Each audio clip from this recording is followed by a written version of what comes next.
সবাইকে আরো একবার স্যামজনের তরফ থেকে অনেক অনেক শুভেচ্ছা। আশা করছি বেশ ভালো রয়েছেন।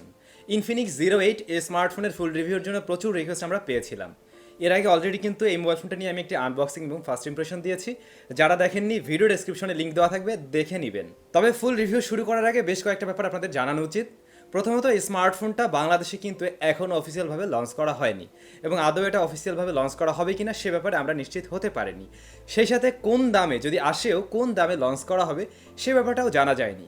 আসলে একটা ফুল রিভিউ তুলে ধরতে গেলে দামের বিষয়টাও কিন্তু জানা উচিত, যে এই ফোনটা এরকম দামে এসেছে, সেই হিসাবে এই জিনিস দেওয়া হয়েছে। সো দামের সাথে মানে টোটাল স্পেসিফিকেশনের রেশিওটা মেনটেন হয়ে একটা জিনিস বলা যায় যে হ্যাঁ, এই দামে এই জিনিসটা অতটা ভালো। তো সেই সুযোগটা কিন্তু আমার হাতে নেই, যেহেতু আমি দামটা জানতে পারছি না। তারপরেও আমি ব্যবহার করতে গিয়ে এর থেকে কেমন কি পেয়েছি সেই বিষয়গুলোই শেয়ার করে যাচ্ছি। পুরো ভিডিও নিয়ে আমি স্যাম থাকবো আপনাদের সাথে। আপনারা দেখছেন স্যামজন। যারা নতুন রয়েছেন চ্যানেলটি সাবস্ক্রাইব করে আমাদের সাথেই থাকুন। দর্শক, এই স্মার্টফোনের বক্সে আপনারা বহুত কিছু পেয়ে যাবেন, যেগুলো আপনারা কিনা ওই ফার্স্ট ইমপ্রেশন দেখলেই বুঝতে পারবেন। তো আমরা যদি মোবাইল ফোনের ডিজাইন অ্যান্ড বিল্ড কোয়ালিটির দিকে আসি, ফোনটা প্রথমত প্লাস্টিক বিল্ড, রেয়ার প্যানেলটি এবং বডি ফ্রেমটি প্লাস্টিকই তৈরি। তবে রেয়ার প্যানেলে আমরা জিওমেট্রিক ডিজাইন দেখতে পাবো, আর এর ক্যামেরা সেটআপটি ডায়মন্ড কাটিংয়ে রয়েছে বা ডায়মন্ড কাট সেটআপে রয়েছে। অবশ্যই সুন্দর লুকসের একটি মোবাইল ফোন। তবে রেয়ার প্যানেলে যে ক্যামেরাটি রয়েছে তার বামটি তুলনামূলকভাবে একটু উঁচু, কিন্তু এর সাথে যদি কাভার ব্যবহার করেন সেই ক্ষেত্রে কোনো ধরনের সমস্যা হয় না। মোবাইল ফোনটির ডিসপ্লেকে কোনো একটা কর্নিং গ্লাস দিয়ে প্রোটেকশন করা হয়েছে, তবে সেটা কত ভার্সনের সে ব্যাপারটা জানা যায়নি।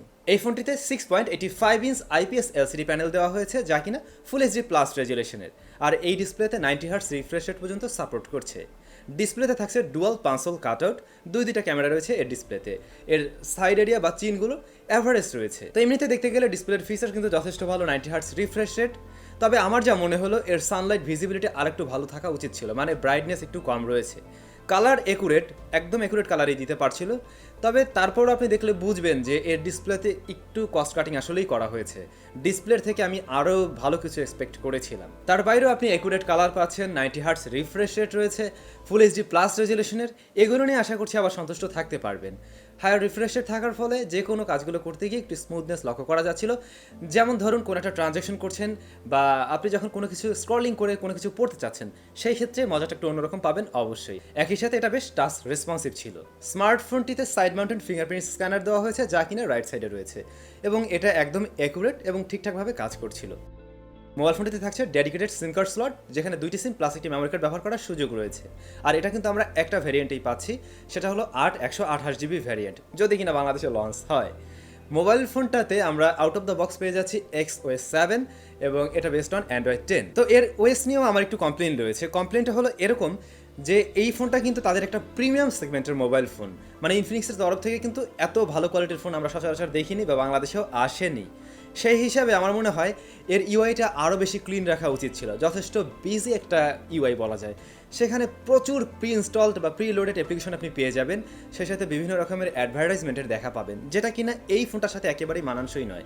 তারা কম দামি ফোনগুলোতে হয়তো দেয়, বা মিড রেঞ্জের যে ফোনগুলো রয়েছে আরেকটু চিপ, সেগুলোতে হয়তো দেয়, সেটাও আমি না হয় মেনে নিলাম, কিন্তু এই ফোনটার সাথে অ্যাকচুয়ালি এটা যায় না। তবে হ্যাঁ, আপনি চাইলে এগুলোকে খেদিয়ে দিতে পারবেন, এগুলোকে ডিলিট করতে পারবেন বা আনইনস্টল করে নিতে পারবেন, সেই ক্ষেত্রে আবার ঠিকঠাকভাবে ইউজ করতে পারবেন। আর XOS এর মধ্যে আমরা কিন্তু বিভিন্ন ফিচার্সও পেয়ে যাই। আপনারা জানেন সাইড বার রয়েছে, সেখান থেকে আপনি চাইলে একটু ইজিলি ব্যবহার করতে পারবেন। গেমিং মোড রয়েছে, বিভিন্ন কিছু রয়েছে আর কি, যেগুলো নর্মালি এখন প্রত্যেকটা ফোনেই আমরা পেয়ে যাই, বা প্রত্যেকটা ব্র্যান্ড থেকে আমরা দেখতে পাই।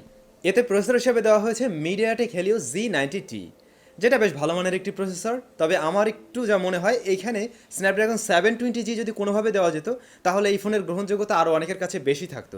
আমাদের মাঝে অনেকেই রয়েছেন যারা কিনা চান শুধুমাত্র স্ন্যাপড্রাগনের প্রসেসরই ব্যবহার করতে, তাদের জন্য তখন একটা ভালো মানে চয়েস করার একটা জায়গা হতে পারতো। এই প্রসেসরটা আমরা রেডমি নোট 8 প্রোতে ব্যবহার হতে দেখেছি, রিয়েলমি 6-এ ব্যবহার হতে দেখেছি, এবং এটা গেমিংয়েও কিন্তু দারুণ চমক দেখিয়েছে। এর মানে আবার এটা না যে এটা একটা গেমিং পাওয়ার হাউস। অবশ্যই মোটামুটি ভালো রেজাল্ট দিচ্ছিল। পাবজির ক্ষেত্রে আপনি এইচডি হাই ফ্রেম রেটে খেলার সুযোগ পাচ্ছেন, এবং তার রেজাল্টও বেশ ভালো ছিল, যথেষ্ট স্মুথলি রান করা যাচ্ছিল, ফ্রেম রেটও ভালো পাওয়া যাচ্ছিল। কিন্তু সময়ের সাথে আমি এটাকে একটু গরম হতে দেখেছি। এটা হয়তো আপনারা অনেকেই জানেন, মিডিয়াটেক হেলিও Z90T একটু মানে হিট হয়, একেবারে ওভারহিটেড পর্যায়ে চলে যায় এমনটা নয়, বা পারফরমেন্স অনেকটা ড্রপ করে আমি সেটাও বলছি না।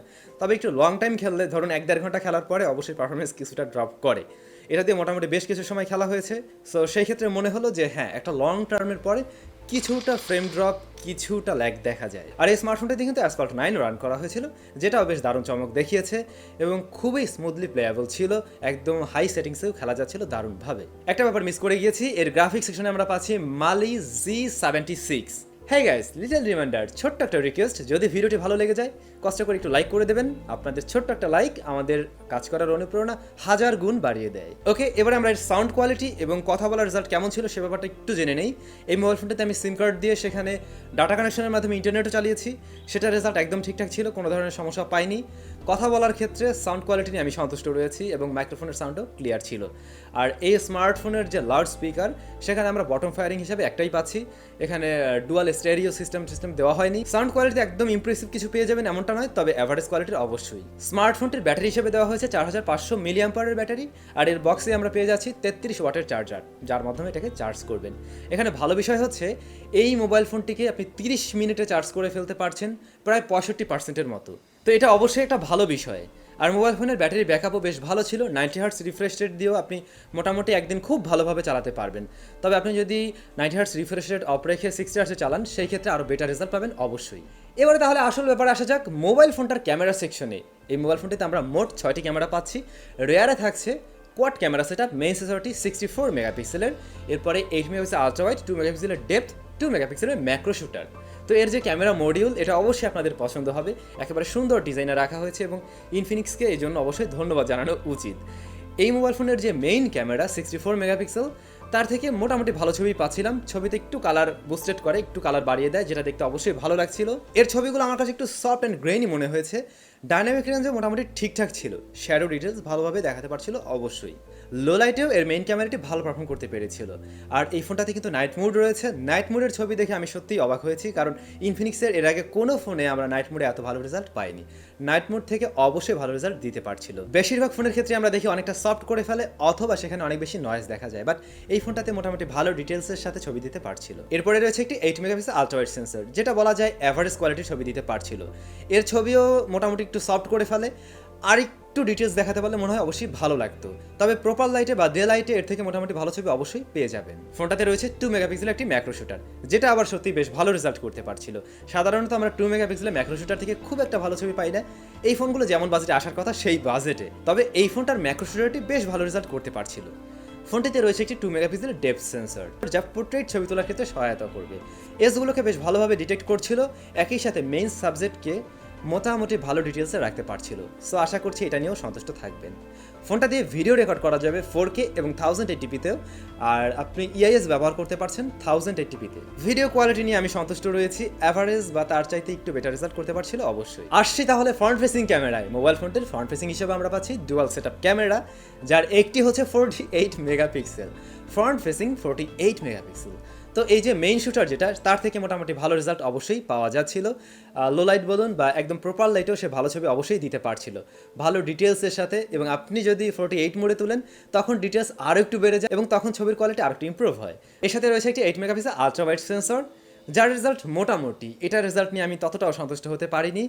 একটু হাইলাইটেড এরিয়াগুলো ওভার এক্সপোজ করে ফেলে বা একটু বেশি সাদা করে ফেলে আর কি। সেটা আপনি ধরুন নিজের ছবি তুলছেন, আপনার টি শার্টের উপর একটু আলো পড়ছে বেশি, বা এরকম সাদা টি শার্ট পরে তুলতে গেলেও দেখবেন যে সেটা হাইলাইটেড হয়ে যাচ্ছে। সো এই জায়গাটাতে মনে হয় একটু কারেকশন নিয়ে আসা উচিত ছিল বা একটু ইমপ্রুভ করতে পারতো। এমনিতে মোটামুটি ঠিকঠাক লাইটিং কন্ডিশনে ভালো ছবি অবশ্যই পাওয়া যাচ্ছে। তো এই ছিল মোবাইল ফোনটার মোটামুটি মেইন বিষয়বস্তু। আমি অনেক বেশি ডিটেলসে বললাম না, কারণ আগের ভিডিওতে অনেক কিছুই বলা হয়েছে, তাই ওই ব্যাপারগুলো একটু স্কিপ করে গিয়েছি।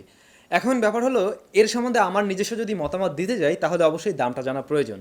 যেহেতু দামটা আমার জানা নেই, সো ওইভাবে আমি আর মতামত দিতে পারছি না। তবে এই ফোনটা যে সমস্ত দিকে ফোকাস করা হয়েছে, তার মধ্যে যেমন রয়েছে ধরুন 90 হার্টস রিফ্রেশ রেটের ডিসপ্লে, যদিও ডিসপ্লের কোয়ালিটি আরেকটু ভালো হতে পারতো। এরপরে রয়েছে ক্যামেরার জন্য মোটামুটি অবশ্যই খারাপ নয়, বেশ ভালোই। আপনি মোট 6টা ক্যামেরা পেয়ে যাচ্ছেন, সামনে পিছনে অ্যাটলিস্ট বলতে পারবেন। 64, 48 দুইটা নিয়ে আমি ঘুরি, তোর কয়টা আছে? তো এই সমস্ত বিষয়, সেই সাথে সুন্দর লুকসের একটি মোবাইল ফোন, খুবই সুন্দর লুকস। আর যারা মোটামুটি গেমার রয়েছেন বা ভালো প্রসেসর চান, তাদেরও চাহিদা হয়তো থাকবে।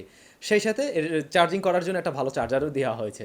তো এই সমস্ত সব কিছু মিলে মোটামুটি একটা প্যাকেজ অবশ্যই, আর ইনফিনিক্সের তরফ থেকে বলা যায় একটা ভালো প্যাকেজ অবশ্যই। তো বন্ধুগণ, আজকের ভিডিও সম্বন্ধে আপনাদের কি মতামত রয়েছে, আর এই স্মার্টফোন আপনারা মানে কতটুক আগ্রহী রয়েছেন এটা কেনার জন্য যদি কিনা বাংলাদেশে আসে, সেটা অবশ্যই কমেন্টস করে জানাবেন। আপনাদের কমেন্টসের উপর ভিত্তি করেও হয়তো ইনফিনিক্স আইফোন বাংলাদেশে আনলেও আনতে পারে। কমেন্টস করে আপনার মতামত অবশ্যই জানান, যা যা নিয়ে এসেছে সেই হিসাবে আপনার চয়েসে সেটা থাকছে কি না। তো সবাই অনেক বেশি ভালো থাকুন, সুস্থ থাকুন, দেখা হচ্ছে আবার নেক্সট ভিডিওতে।